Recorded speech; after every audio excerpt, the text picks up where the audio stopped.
Assalamualaikum warahmatullahi wabarakatuh. Perkenalkan, saya Roni Agustiawan. Di sini saya akan mempresentasikan bab 4 menganalisis prosedur operasional alat bantu verifikasi dalam transaksi. Yang pertama, poin pembahasan yang A, tata cara pemeriksaan alat bantu verifikasi. Yang B, verifikasi alat pembayaran sesuai prosedur. Yang C, perbedaan uang palsu dan uang asli. Yang D, langkah-langkah yang harus dilakukan jika mendapatkan uang palsu. Yang E, langkah-langkah tindakan terhadap uang. Yang F, prosedur pelaporan kepada pihak yang berwenang. Yang G, sikap-sikap dalam mempersiapkan dan mengoperasikan alat verifikasi. Yang pertama, tata cara pemeriksaan alat bantu verifikasi. Nomor 1, pendahuluan. Dengan adanya peredaran uang palsu yang jumlahnya semakin banyak, perlu adanya alat pendeteksian uang asli atau palsu. Pendeteksian uang dapat dilakukan secara manual vision dan otomatis dengan menggunakan alat mesin. Yang kedua, pengertian alat bantu verifikasi. Alat bantu verifikasi adalah alat yang digunakan untuk memeriksa uang atau alat pembayaran yang lain. Tujuannya untuk mencocokkan keaslian alat pembayaran tersebut. Yang ketiga, jenis alat bantu verifikasi. A, alat bantu verifikasi untuk uang kertas. B, alat bantu verifikasi untuk kartu kredit. Yang keempat, validasi uang tunai. Alat bantu verifikasi uang kertas disebut money detector yang terdapat lampu dengan sinar ultraviolet. Yang kedua, macam-macam bentuk money detector adalah money detector center. Yang kedua, ballpoint. Yang ketiga, kalkulator dan mesin. Yang kelima, ada kartu kredit. Kartu kredit sebagai alat transaksi non tunai yang powerful yang memiliki limit transaksi sampai ratusan juta rupiah. Dengan sifat dana adalah utang alias pinjaman dari bank, dan dengan dilengkapi dengan chip pengaman untuk meminimalisasi penyalahgunaan kartu. Yang keenam, kartu debit. Kartu debit adalah sebuah kartu pembayaran berbasis elektronik yang diterbitkan oleh pihak bank sebagai pengganti cara pembayaran tunai. Juga bisa digunakan untuk penarikan uang tunai secara instan karena fungsinya sebagai kartu ATM untuk menarik tunai. Yang B, verifikasi alat pembayaran sesuai prosedur. Yang pertama, prosedur verifikasi kartu kredit. Pengenalan kartu kredit ada yang memakai gambar foto pemilikan harta, ada pula yang tidak memakai foto. Yang pertama, foto code.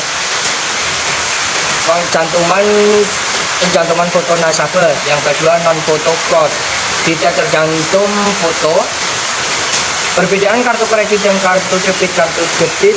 Kartu elektronik yang digunakan untuk mengganti pembayaran dengan uang tunai. Sumber dananya berasal dari saldo tabungan si pemegang kartu itu sendiri.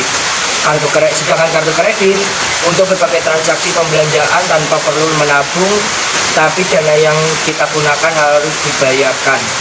Yang kedua, prosedur verifikasi uang tunai. Cara menggunakan money detector. Nyalakan mesin hingga lampu ultraviolet menyala. Letakkan sinar lampu di atas uang sehingga terlihat tanda-tanda seperti yang lazim terdapat uang asli. Terlihat tanda air, terdapat tulisan validasi atau pemeriksaan uang kertas secara manual. Selain menggunakan money detector, uang mengetahui uang itu asli atau tidak bisa dilakukan secara manual atau disebut dengan D3D, yaitu melihat, diraba, dan diterawang. C, perbedaan uang palsu dan uang asli kertas. Uang palsu nampak keputihan, uang asli lebih ceram. Tanda air, gambar akan berada di dalam kertas dan akan sedikit menonjol kalau diraba. Asli. Uang palsu dibikin dengan cara cetak. Yang kedua, benang pengaman. Kebanyakan uang palsu tidak ada benang pengaman. Yang ketiga, nomor seri. Contoh uang 50.000. Jika ditekan sinar ultraviolet akan berubah menjadi kehijau-hijauan. Asli. Uang palsu tidak berubah warna. Cetak timbul. Uang palsu dicetak offset rata, tidak ada gelembung. Uang asli gambar tercetak tidak rata atau cetak timbul. Langkah-langkah yang harus dilakukan jika mendapatkan uang palsu. Memberitahu kepada pembeli bahwa uang yang dibayar palsu, Yang kedua, mengembalikan uang tersebut dan meminta pembayaran dengan uang asli. Yang ketiga, menahan uang palsu tersebut, menanyakan asal uang palsu tersebut dan mencatatnya. Yang ketiga, melaporkan kepada pihak yang berwenang menanganinya. Yang larangan-larangan tindakan terhadap uang. Yang pertama, mencoret uang atau menulisnya dengan ballpoint dan sejenisnya. Yang kedua, melipat-lipat atau meremas-remas uang sehingga bentuknya tidak beraturan. Yang ketiga, menstaples uang sehingga uang sobek atau berlubang. Selanjutnya yang F, prosedur pelaporan kepada pihak yang berwenang. Yang pertama, alat bantu verifikasi kartu kredit.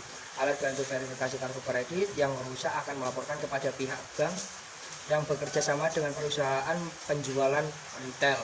Prosedur tahapannya melalui petugas pelayanan pramuniaga kartu kredit, bagian teknisi perusahaan, pimpinan perusahaan, dan kepada pihak bank yang bersangkutan. Yang kedua, alat bantu verifikasi uang tunai. Alat bantu verifikasi uang tunai seperti sinar ultraviolet apabila mengalami kerusakan, maka laporannya kepada pihak Bank Indonesia atau bank lainnya atau bank lain yang bekerja sama dengan perusahaan. Prosedur terhadap pelaporan melalui KC. Teknisi perusahaan, pimpinan perusahaan, bagian keuangan, bagian sarana dan prasarana, dan kepada Bank Indonesia Pusat. Yang terakhir G, sikap-sikap dalam mempersiapkan dan mengoperasikan alat verifikasi. Yang pertama, cermat, harus fokus konsentrasi. Yang kedua, teliti, dikerjakan dengan hati-hati. Yang ketiga, jujur, dilakukan dengan sebenar-benarnya sesuai aturan yang berlaku di perusahaan, tidak berbohong.